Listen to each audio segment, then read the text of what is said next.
Bonjour à tous, alors aujourd'hui je vous retrouve pour vous parler de mes dernières lectures dystopiques. C'est parti.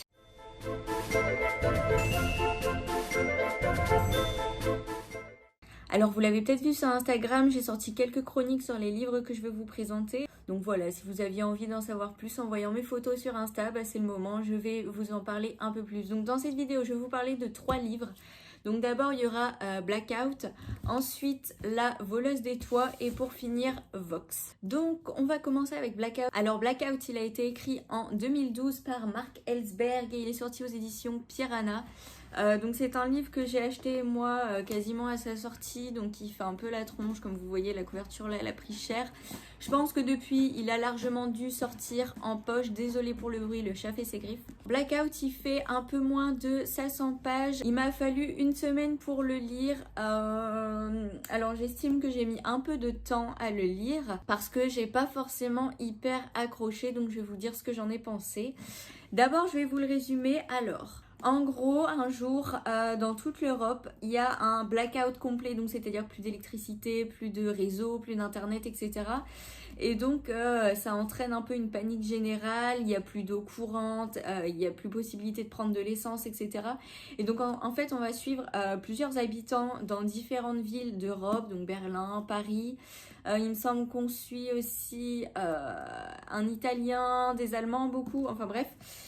Donc on va suivre plusieurs personnages, que ce soit des gens normaux entre guillemets, donc des citoyens lambda, des personnes qui travaillent dans l'informatique, des personnes qui travaillent dans la lutte antiterroriste, etc. Enfin bref, on suit tout un panel de personnages. Et donc on verra comment ils font pour s'en sortir dans cette situation assez particulière et comment ils vont découvrir en fait ce qui s'est passé, parce que on verra très vite que le blackout n'est pas un simple accident et qu'il est très très difficile à contrer. Et donc voilà, on verra un petit peu petit à petit ce qui se passe, ce qu'un blackout peut entraîner et comment ça a pu arriver malgré les systèmes assez perfectionnés et sécurisés qui sont en place. Donc les personnages, je trouve qu'on s'y attache bien. Il y a des personnages que j'ai beaucoup aimé suivre. Ils ont tous leur petite histoire, etc. C'est pas des personnages trop clichés, j'ai bien aimé les suivre. Mais malheureusement, en fait, il y en a énormément des personnages vu qu'on a beaucoup de points de vue. Il y en a un certain nombre et en fait, les noms ne sont pas français.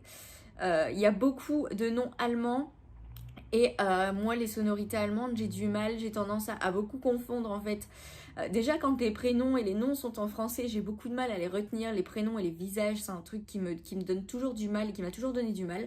Mais en plus quand les sonorités se ressemblent énormément parce que tout est allemand, c'est compliqué pour moi et en fait dans le livre j'ai beaucoup eu tendance à confondre les différents personnages en fait et j'étais souvent perdue, j'étais souvent en train d'essayer de chercher merde c'est qui, est-ce que c'est un nouveau personnage, est-ce que je l'ai déjà suivi, etc. Donc j'ai perdu pas mal de temps à faire des allers-retours pour essayer de resituer le personnage et c'était un peu chiant en fait, ça m'a un peu gâché ma lecture, mais après c'est parce que c'est un problème que moi j'ai beaucoup de mal avec les prénoms, les noms, etc.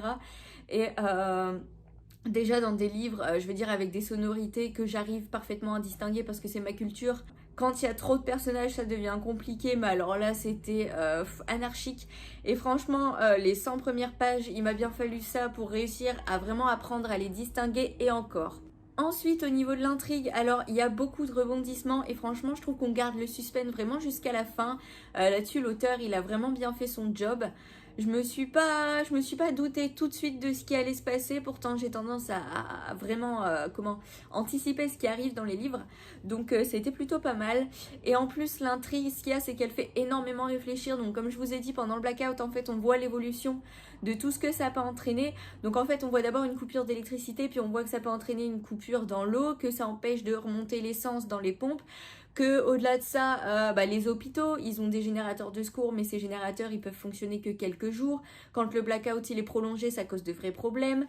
Au niveau de tout ce qui est alimentaire, on peut plus garder les aliments au frais, on peut plus nourrir les animaux correctement et comment les hydrater, leur donner à boire. Donc tout ce qui est élevage d'animaux, etc., les animaux finissent par mourir, donc ça crée un vrai problème. Enfin bref, fabrication de médicaments, etc., vous aurez compris, ça crée pas mal de soucis. Et en fait, on se rend compte en lisant ce livre-là que l'électricité, c'est super important en fait, et que sans ça, on n'est pas capable de faire grand chose, et ça fait vraiment prendre conscience de plein de trucs. Enfin, moi en tout cas, ça m'a fait beaucoup réfléchir. Ça m'a aussi un peu fait peur parce qu'on se rend compte que si ça arrivait vraiment, on n'est pas dans la mouise. Et ça fait pas mal réfléchir aussi, donc j'ai trouvé ça assez sympa. Ça nous fait envisager certaines possibilités en fait auxquelles on pense pas généralement. Et donc pour finir, le style d'écriture. Alors le style d'écriture, je l'ai trouvé assez sympa. Si on met de côté l'histoire des personnages que j'ai eu du mal à suivre, je trouve que l'écriture en soi était cool. L'auteur a une belle plume. Au début, j'ai eu un peu de mal à accrocher parce que je sais plus ce que j'avais lu avant, mais c'était une lecture très jeunesse en fait. Et donc là, on voit que c'est déjà plus écrit pour des adultes. Quelqu'un de plus jeune aurait peut-être plus de mal à comprendre. Mais au bout de même pas 10 pages, c'est bon, j'étais dedans. Mais on est sur une écriture un peu plus adulte et beaucoup plus technique. Et ça, à 2-3 moments du livre quand même, ça m'a posé problème parce qu'on voit que l'auteur, en fait, il a fait énormément de recherches techniques par rapport à l'informatique, par rapport au système de sécurité des centrales nucléaires, par rapport au système de sécurité des grandes entreprises, etc. Enfin bref, il y a énormément de termes techniques, de développement technique que moi je ne peux pas comprendre parce que c'est un sujet auquel je ne pige rien. Quelqu'un qui s'y connaît trouverait peut-être ça absolument passionnant, mais moi il y a des moments où quand il développait un peu trop la technique, j'étais perdue et j'avoue qu'il y a quelques paragraphes dans lesquels j'ai sauté quelques lignes parce que de toute manière je n'y comprenais rien. Comme avec les personnages en fait, ça a fait qu'à certains moments je décrochais complètement parce que je comprenais plus grand chose et c'est un peu dommage je trouve de rentrer dans la lecture, d'en sortir, de rentrer, d'en sortir, enfin bref moi ça a fait le yo-yo. Et voilà, après encore une fois, peut-être que quelqu'un qui a plus de connaissances là-dedans serait absolument passionné et aurait aucun problème avec ça. Mais moi, ça a été un peu plus compliqué. Donc voilà, tout ça, ça fait que j'ai pas pu 100% apprécier le livre. Franchement, c'était pas du tout un coup de cœur. Je suis pas sûre que je le lirai un jour, c'est dommage. Donc je lui donnerai seulement 3 sur 5 malheureusement. Après encore une fois, je le déconseille pas forcément. Peut-être que par rapport au résumé, vous aurez envie de le lire, etc. Mais déjà, achetez-le en poche. Je trouve qu'il valait pas l'investissement de base. Il m'a coûté quasiment 23 €. Je suis pas sûre que ça en vaille le coup. Donc achetez-le déjà en poche si vous pouvez. Mais après, encore une fois, si vous n'avez pas trop de mal avec les sonorités étrangères et si vous n'avez pas trop de mal non plus avec tout ce qui est technique, informatique, etc., vous allez peut-être plus apprécier que moi. Ensuite, je vais passer à Vox. Alors Vox, c'est une petite pépite, j'annonce tout de suite la couleur, j'ai adoré et j'espère que je vais réussir à vous vendre ce livre. Alors il est sorti en 2018, il fait à peu près 430 pages, donc il est sorti aux éditions Pocket et c'est Christina Dalcher, je sais pas comment ça se prononce, qui l'a écrit. Alors Vox, vous en avez peut-être entendu parler chez d'autres booktubers ou même sur les réseaux sociaux parce que je sais que moi j'en avais beaucoup entendu parler et dès que j'ai lu le résumé, je me suis dit il me le faut et franchement je suis pas déçue du tout. Alors pour ce qui est du résumé, donc en fait on va suivre une femme, alors je sais pas comment ça se prononce, ça s'écrit Jean mais c'est une dame, donc Jane, moi dans ma tête je le prononce Jane parce que je sais pas pourquoi, mais enfin bref. Mais voilà, je suis pas sûre que ça se prononce comme ça, m'en voulez pas si jamais je me gourre, c'est possible. Mais en gros, donc on va la suivre et elle en fait, elle est docteure en neurolinguistique et elle vit dans une société dystopique, hein. Et enfin bref, donc elle vit dans une société où en gros le catholicisme... en tout cas ça y ressemble fortement. Il me semble que c'est ça, mais un catholicisme assez exacerbé, un peu trop extrême a pris le pouvoir. Et en fait les femmes n'ont plus le droit de travailler, elles n'ont plus le droit d'avoir un compte en banque, enfin bref on fait un bond en arrière énorme. Elles ont l'obligation d'être des très bonnes ménagères, donc qui font à manger, qui font la vaisselle, qui s'occupent des enfants, enfin bref vraiment retour au Moyen-Âge complet. Et elles ont aussi un compte-mots autour du poignet et en fait elles n'ont le droit qu'à 100 mots par jour. Et si elles dépassent les 100 mots par jour, il leur arrive des bricoles, donc notamment des décharges électriques qui leur sont envoyées dans le poignet. Toutes les personnes qui sont homosexuelles, qui sont infidèles, etc., elles sont envoyées dans des espèces de camps. Des camps de travail un peu comme des espèces de goulags. Et enfin bref, c'est une société, vous l'aurez compris, particulièrement merdique, pardonnez-moi l'expression. Mais voilà, et donc en fait on va la suivre elle, et donc en fait elle est complètement contre ce mouvement, hein. Donc il y a des extrémistes qui sont à fond derrière, qui sont dans le mouvement pur, allons-y c'est parti, mais elle est complètement contre, donc c'est une impure, mais bien sûr elle ne le dit pas, elle ne le crie pas sur tous les toits. Et en fait un jour, le frère du président a un accident et il n'arrive plus à parler. Et donc elle, en tant que docteur en neurolinguistique, en fait, on va lui demander son aide pour essayer d'aider le frère du président. Et en échange de ça, elle n'aura plus d'entrave au niveau de ses mots le temps des recherches. recherches et sa fille non plus. Donc forcément, elle va finir par accepter et donc elle va commencer ses recherches, donc elle va retourner sur son ancien lieu de travail, elle va recôtoyer des personnes qu'elle côtoyait avant. En gros, elle se rend compte qu'on ne lui a pas tout dit et qu'il y a vraiment des gros soucis dans la société.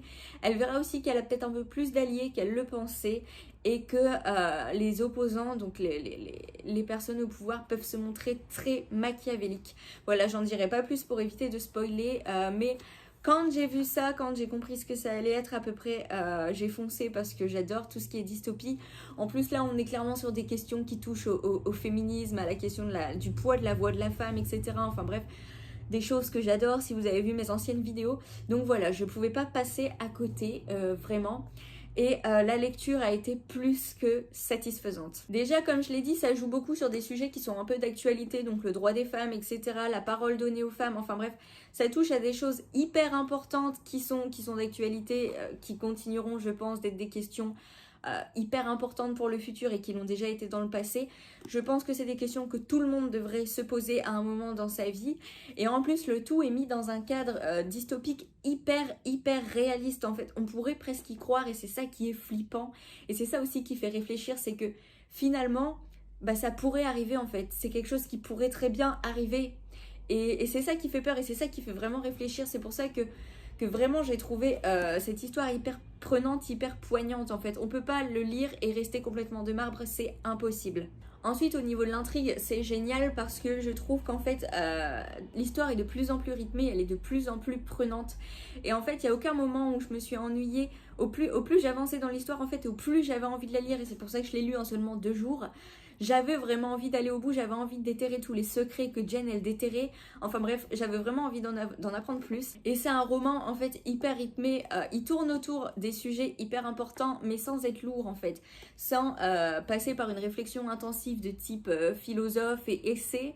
Mais vraiment en passant à travers un rythme prenant avec des enjeux, etc. Enfin bref, c'est hyper prenant, on ne s'ennuie pas du tout. Ensuite, pour ce qui est des personnages, je les ai juste adorés en fait. Ils sont super hauts en couleur, il y a Jackie, la féministe, Patrick, le mari qui est pas vraiment ce qu'il semble être, Lorenzo, le collègue très particulier on va dire, le fils aussi qui est lentement devenu un monstre dans une société faite pour transformer les garçons en monstres, la fille qui finit par s'épanouir dans le langage, et Jane aussi qui va évoluer tout au long du roman et qui va vraiment grandir en fait tout au long du roman. Je peux que vous le conseiller, selon moi c'est un livre qui est à mettre dans toutes les mains. Que tout le monde devrait lire parce qu'il est juste incroyable. En plus il est en format poche, il est pas très cher donc il n'y a vraiment aucune excuse. Et il est génial, franchement il est génial. Foncez, je lui ai mis 5 étoiles sur 5, donc on est clairement sur un coup de cœur. Je vais le relire, c'est une quasi-certitude, je vais le relire et vous devriez le lire aussi. Et pour finir, je vais vous parler de mon coup de cœur plus. Attendez-vous à ce que je vous bassine avec ce bouquin, il est juste incroyable, mais vraiment incroyable, vraiment. En fait, j'ai pas d'autres mots, il est incroyable, il est fantastique, c'est un livre parfait quasiment. Enfin, je vous disais plus tôt dans une vidéo que c'était pas possible de trouver un livre parfait ou qu'en tout cas ce serait totalement subjectif. Ben voilà, là j'ai trouvé le livre parfait subjectif pour moi et j'espère que je vais réussir à vous le vendre. Même le chat est d'accord avec moi. J'espère que je vais réussir à vous le vendre et à vous donner envie de le lire parce que vraiment, il mérite le coup d'œil. Vraiment. Alors, ce livre, il est sorti en 2019 aux éditions Boobox. Alors, il me semble que c'est le premier livre des éditions, mais je suis pas sûre. C'est Laure Dargelos ou Dargelot, je sais pas comment ça se prononce, qui l'a écrit. Et il fait un peu moins de 700 pages. C'est un sacré bouquin et il est hyper lourd. Alors, dans cette édition, ce que j'aime bien, c'est qu'il y a des petites illustrations en début de partie, on va dire. En début de ce qu'ils appellent des livres, hein, livre 1, livre 2, livre 3. Et donc voilà, il y a trois petites illustrations. Je vais pas réussir à trouver la dernière. Ah si, elle était juste là. Voilà. Enfin bref, le livre est sublime. À la base, c'est un peu pour ça que je l'avais acheté. Et aussi parce que le résumé me donnait envie. Donc je vais essayer de vous le résumer comme je peux. Même si pour moi, résumer ce livre, c'est hyper compliqué. Alors, dans ce livre-là, en fait, on va suivre Plume, alias Eleanor, qui est une jeune fille de l'aristocratie, on va dire. Et en fait, donc, elle est dans une société qui fait penser à des temps un peu anciens. et qui a complètement prohibé et interdit l'art sous toutes ses formes. Donc on les appelle les règles écarlates, et donc en fait il n'y a pas le droit à la musique, pas le droit à la peinture, pas le droit à l'écriture, les livres ont été brûlés, il n'y a que 6 musiques en tout qui sont autorisées. Au niveau des peintures, ça n'existe plus, les dessins n'ont pas lieu d'être, etc. Enfin bref, on est vraiment sur une interdiction totale dans l'art. Et en fait, à la tête de ce régime, il y a la Ligue écarlate, donc c'est les 6 familles les plus puissantes de cette société-là.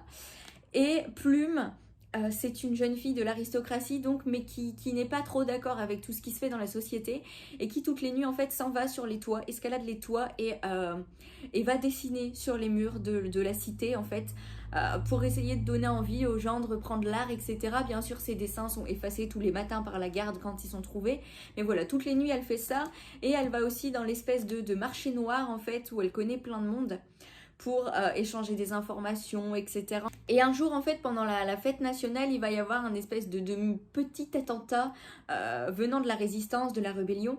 Et ça va être un petit peu l'étincelle qui va déclencher les flammes de la rébellion chez Plume. Et elle va se lancer corps et âme dans l'envie, comme ça, de détruire le régime. Sauf que du jour au lendemain, en fait, un homme hyper puissant qui fait partie de la Ligue écarlate va la demander en mariage.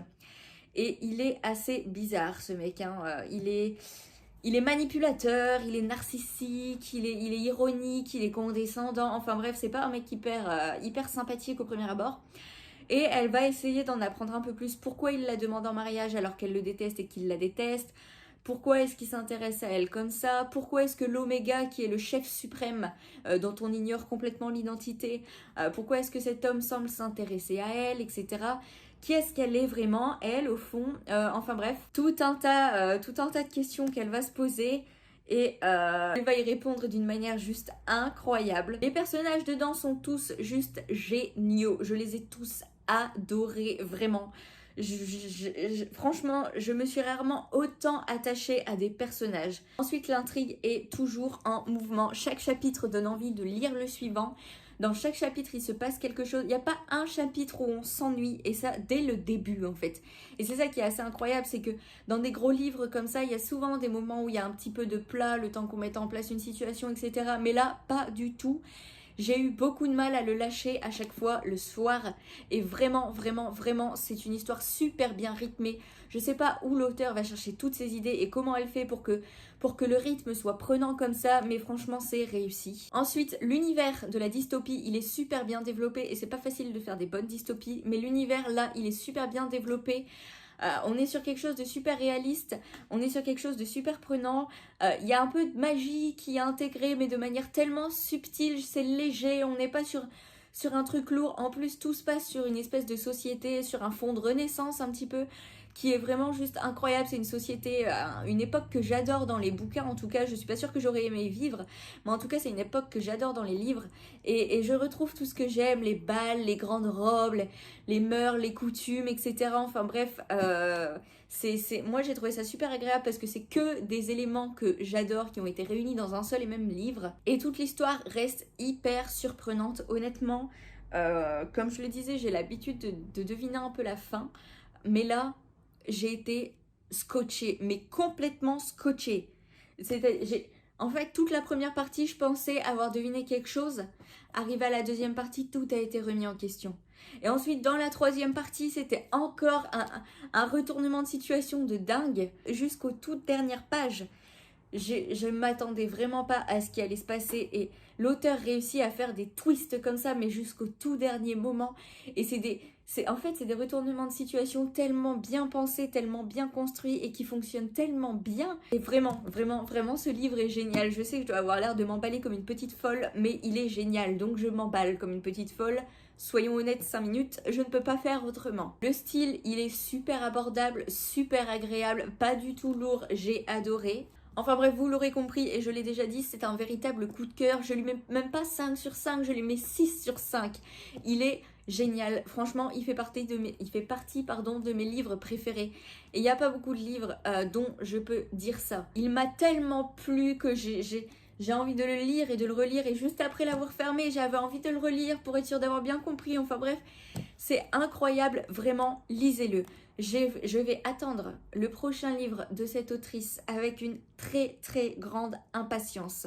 Vraiment. Voilà, donc je pense que vous l'aurez compris, La voleuse des toits, je l'ai beaucoup aimé, Vox, je l'ai beaucoup aimé, Blackout, un petit peu moins, mais voilà, en tout cas, si vous les avez lus, si vous avez envie de les lire, si vous avez pu vous faire votre propre avis, discutez-en avec moi parce que j'ai vraiment envie de parler de ces livres avec quelqu'un et j'en ai pas forcément l'occasion, donc n'hésitez pas à me le dire en commentaire, à venir me le dire sur Insta, etc. Je suis très ouverte à la conversation.